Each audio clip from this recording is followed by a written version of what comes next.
Des scènes de chaos dans des magasins Lidl pour des clims et des ventilateurs. Derrière ce désordre, une opération de com controversée, orchestrée par Lidl. C'est un gigantesque coup de com', mais qui vient avec un prix. Et le prix, c'est des violences.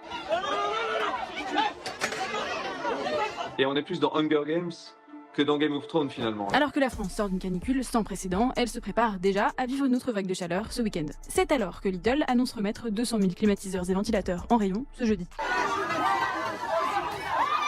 Les foules sont denses, ça dégénère très vite. Certaines scènes sont violentes, les forces de l'ordre interviennent dans plusieurs magasins. On a vu des images extrêmement choquantes de personnes âgées poussées par terre. Des gens piétinés, des portes qui ont été arrachées à Nanterre par exemple par la foule. Puis on a aussi quelque part une perte complète de dignité. Est-ce que ces gens après vont assumer ces images de ces affrontements pour un climatiseur?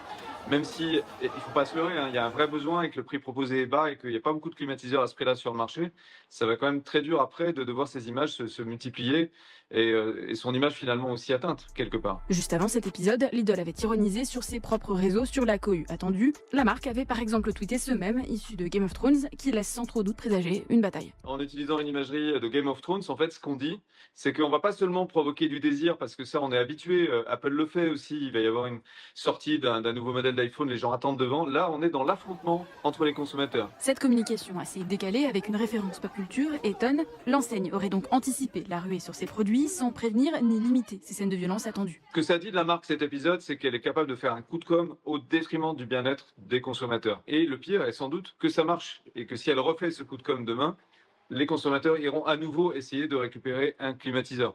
Donc il y a probablement une réglementation, une régulation à faire pour interdire ce type de coup de com'. Si au niveau des ventes, l'opération fonctionne indubitablement, elle fait tout de même peser un risque sur la réputation de Lidl.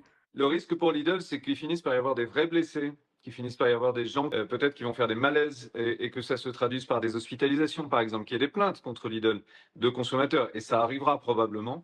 Ça, c'est un risque. Et puis, l'autre risque, c'est que les consommateurs finissent par détester la marque, y aller parce que c'est moins cher, mais vraiment ne pas aimer Lidl et considérer que c'est presque un repoussoir. Ces scènes d'affrontement en plein rayon pour des produits en rappellent d'autres, notamment aux États-Unis lors des Black Friday. On utilise les foules un peu comme un accessoire, un peu comme un outil de communication.